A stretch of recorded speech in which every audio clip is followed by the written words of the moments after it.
Hello guys, आप सभी का स्वागत है आपके अपने चैनल राइजिंग पीडिया पे। आज हम एनसीईआरटी क्लास 6 भूगोल लेसन 1 सौरमंडल में पृथ्वी के विषय पर बात करने जा रहे हैं। ये बहुत ही इंपॉर्टेंट चैप्टर है और यह कॉम्पिटिटिव एग्ज़ाम के लिए भी बहुत यूज़फुल चैप्टर है। जो भी यूपीएससी या किसी भी अन्य कॉम्पिटिटिव या अन्य किसी गवर्नमेंट एग्ज़ाम की तैयारी कर रहे हैं उनके लिए भी यह चैप्टर बहुत ही इंपॉर्टेंट है और ये इस वीडियो को पूरा देखें। और जो भी गाइस हमारे साथ इस वीडियो के साथ नए जुड़ रहे हैं या हमारे चैनल के साथ नए जुड़ रहे हैं वो प्लीज़ लाइक और सब्सक्राइब बटन दबाना ना भूलें और हमारे लेटेस्ट अपडेट के लिए बेल आइकन को बटन दबाना ना भूलें। आइए हम फिर टॉपिक की शुरुआत करते हैं। हमारे पास टोटल 8 टॉपिक है जो कि आपको स्क्रीन पे दिख रहा होगा। पहला है खगोलीय पिंड, दूसरा है सौरमंडल, तीसरा है सूर्य, चौथा है ग्रह, पाँचवा है पृथ्वी, छठा है चंद्रमा, सातवां है शुक्र ग्रह और आठवां है उल्का पिंड। हमें इन टॉपिक पर चर्चा करने से पहले हमें सौरमंडल के बारे में जानना होगा। तो सौरमंडल सूर्य और 8 ग्रह मिलकर जिसका निर्माण करते हैं उसे सौरमंडल कहते हैं। इसके बारे में मैंने आगे से एक अलग से टॉपिक बना रखा है। अब हमारा पहला टॉपिक है खगोलीय पिंड। जब सूर्य, चंद्रमा व सभी वस्तुएं जो कि रात के समय आसमान में चमकती है उसे हम खगोलीय पिंड कहते हैं। जो भी सूर्य, चंद्रमा या फिर कुछ भी प्रकार का जो सौरमंडल में है जो चमकता है रात के समय उसे हम खगोलीय पिंड कहते हैं। और इसमें कुछ खगोलीय पिंड बहुत बड़े आकार का होता है जो खुद में ही ऊष्मा और प्रकाश प्रज्वलित करता है और उसे हम तारा भी कहते हैं।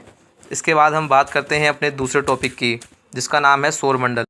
यह सूर्य और 8 ग्रह और उपग्रह तथा कुछ अन्य खगोलीय पिंड और उल्का पिंड से मिलकर सौरमंडल का निर्माण होता है। इसे हम सौरमंडल का परिवार भी कहते हैं और इसका मुखिया सूरज होता है। हमें बस सौरमंडल में इतना समझ लेना है कि जो भी सूर्य तथा 8 ग्रह और उपग्रह जो भी उल्का पिंड, खगोलीय पिंड है वो इस सौरमंडल का हिस्सा है और उसका ही निर्माण करते हैं और इसका मुख्य सूर्य होता है। आगे चलते हैं। हमारा तीसरा टॉपिक है सूर्य।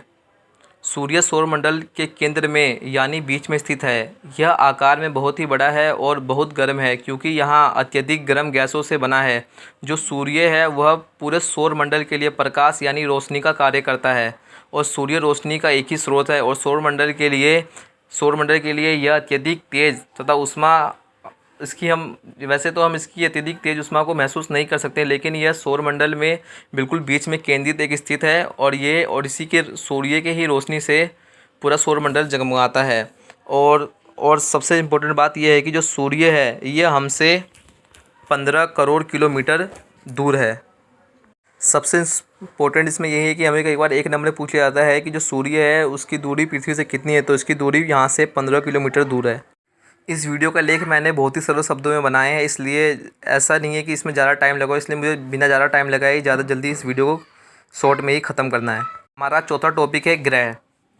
अब ये सौरमंडल में 8 ग्रह हैं। पहला है बुध, दूसरा है शुक्र, तीसरा है पृथ्वी, चौथा है मंगल, पाँचवा है बृहस्पति, छठा है शनि, सातवां है यूरेनस और आठवां अंतिम है नेपच्यून। सौरमंडल के सभी 8 ग्रह सूर्य का चक्कर लगाते हैं। यह ग्रह की बात हो गई।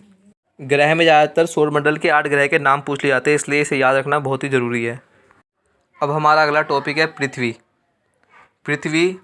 ये सूर्य की दूरी के हिसाब से हमारा पृथ्वी तीसरा ग्रह है और आकार की बात करें तो यह 5वां सबसे बड़ा ग्रह है। और पृथ्वी जीवन जीने के लिए एक अनुकूल वातावरण है। यहाँ अनुकूल वातावरण केवल पृथ्वी पर ही उपलब्ध है। पृथ्वी न ज़्यादा गर्म है और न ही ज़्यादा ठंडा। यहाँ जीने के लिए पानी, वायु, ऑक्सीजन मौजूद है। कहे तो पृथ्वी एक सौरमंडल का एक बहुत ही अद्भुत ग्रह है। हमारा अगला टॉपिक है चंद्रमा।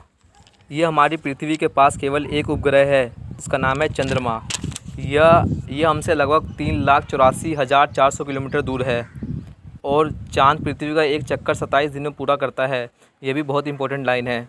और चंद्रमा की परिस्थितियाँ जीवन जीने के लिए अनुकूल नहीं है क्योंकि इस सतह पर पर्वत, गड्ढे एवं मैदान वहाँ पे है नहीं, मतलब सब पर्वत है, गड्ढे है, इसलिए वहाँ पे जीवन जीने के लिए अनुकूल परिस्थिति नहीं है।